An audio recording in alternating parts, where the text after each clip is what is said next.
what has actually been happening in the last few years with Roronoa Zoro from One Piece. There are only a few characters who have made as much progress and such inexplicable progress in recent years as Roronoa Zoro, and this won't be a video where we just talk about Zoro's eye. No, I am sure, and I also assure you, Oda is planning something extremely big. He plans something he has never planned with any character from One Piece before, and I'm telling you now that Zoro could become one of the top characters in One Piece, and by that I mean in the top 5. Zoro has something no one else has. He has experienced something in the story that no one else has, which many here in the One Piece community have forgotten. So definitely stay tuned until the end of this video. Feel free to leave a like and subscribe to support me. It motivates me immensely to see that you are actively participating here. Thank you very much, my dear friends. It all started with the Kitetsu that Zoro received. No one could wield this blade, and for the first time in One Piece, a blade was introduced that was cursed. And at that time we didn't think it was anything special because we thought, okay, apparently there are such blades, or apparently there are several of them, but in the whole One Piece story, only a handful of blades have been encountered that can do this at all, and I believe the Kaitetsu is a blade that we as One Piece fans in the pre-time skip One Piece could not yet understand. I believe the Kaitetsu is more powerful and more cursed than we think. Just back then we didn't have all the knowledge, we didn't know enough blades to interpret, okay, this sword has an extremely strong character.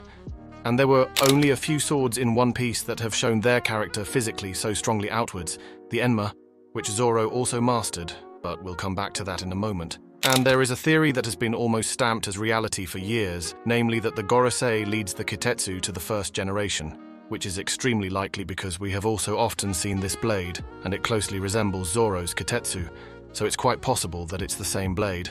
And I tell you, the Gorosei is probably one of the most relevant swordsmen, and he's not even a human, as the Gorosei and their abilities were not introduced. There was no ability or a specific devil fruit, but the Gorosei and their demon names, so we can assume that the Gorosei are not humans, and the Kitetsu of the first generation is wielded by such a person. So what kind of cursed sword series must that be? That the Gorosei has the Kaitetsu of the first generation, and maybe it even comes from his family, or maybe he even had it made, and the curse comes from there. Or maybe Akainu was the stepfather of Zoro all along, and the shit is about to go down.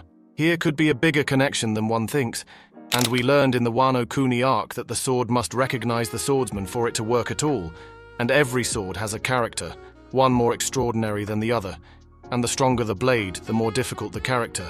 That's why the Enma was also so difficult to master, but the Kitetsu, I think, planned something big with Zoro, because the Kitetsu, or the Kitetsu series itself, is someone who was accepted by the Gorosei, so I think there's a lot more behind it.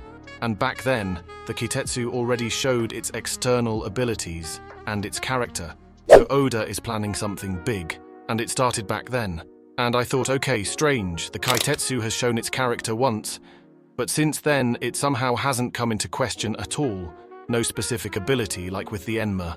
And then Zoro also randomly loses his eye. And you have to understand that in One Piece it's very unusual if a character loses a body part, then it's usually explained or, better said, shown in One Piece because it's very, very important. Shanks with his arm.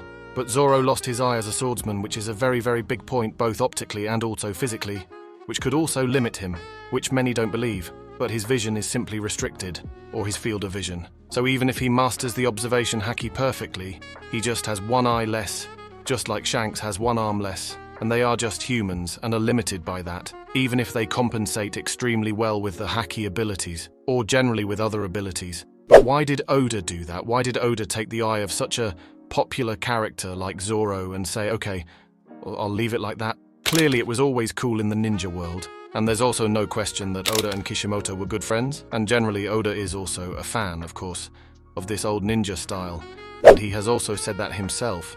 And therefore, it could really well be that he wanted this one-eyed style for Zoro simply because it looks cool.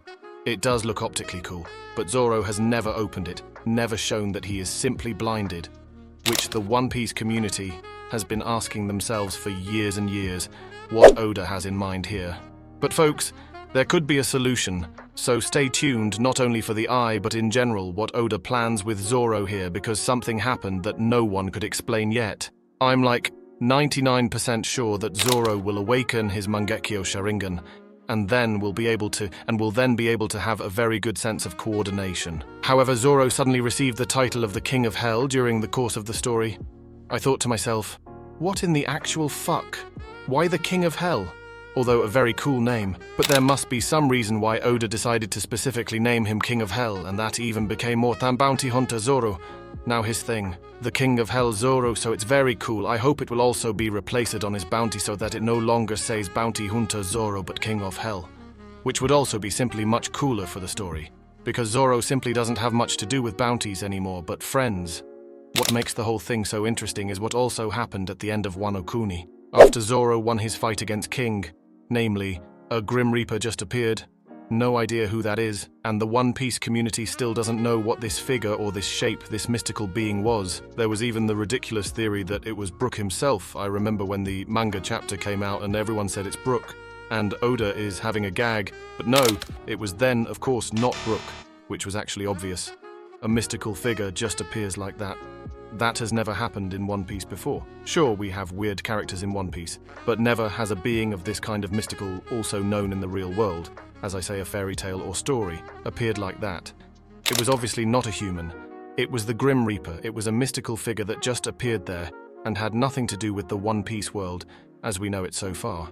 And many don't realize that Oda applied that for the first time in One Piece. There with Zoro, we've never seen anything comparable in One Piece before. And it came up again on Egghead Island. It personally reminded me of the Gorosei because the Gorosei also don't show anything human, and even Oda gives us hints that they are not humans as such. Even apparently in the One Piece world, some demons exist, and beings outside of humans can exist, which completely burst our expectation spectrum, and that was the case with Zoro here. It was not an illusion, which many also said it was possibly the King of Hell, who may be depicted as the Grim Reaper. And you have to imagine that Zoro was visited by a being similar to the Gorosei, which exists more than just in the One Piece world. It is a mystical being, and therefore I believe that it can play a very, very big role for Zoro in the future, and that Zoro is one of the characters who is chosen to be something big. Just like Luffy himself. Luffy was chosen to be the sun god Nika, also a being known in the One Piece world, which has existed for centuries and is even equated with a god. And I believe that Zoro will soon receive a similar title, and was also chosen by something that can be titled more than just a human in the One Piece world. And I don't want to deny that the Grim Reaper might be the character from the Kaitetsu, or from the Wado Ichimonji, which shows itself for the first time. Could also be very well, but it doesn't change the fact that Oda is planning something huge with Zoro, and possibly even really the Grim Reaper or the King of Hell Zoro has chosen. And that would also explain why Oda didn't explain it back then, because he couldn't just say or reveal that in the One Piece world, such mystical beings exist because he had the Gorosei have their appearance in the arc afterwards. Now it might be resolved soon. And we realize that Zoro is something bigger than we can all imagine. So feel free to leave a like and subscribe if you don't want to miss anything. And what do you think?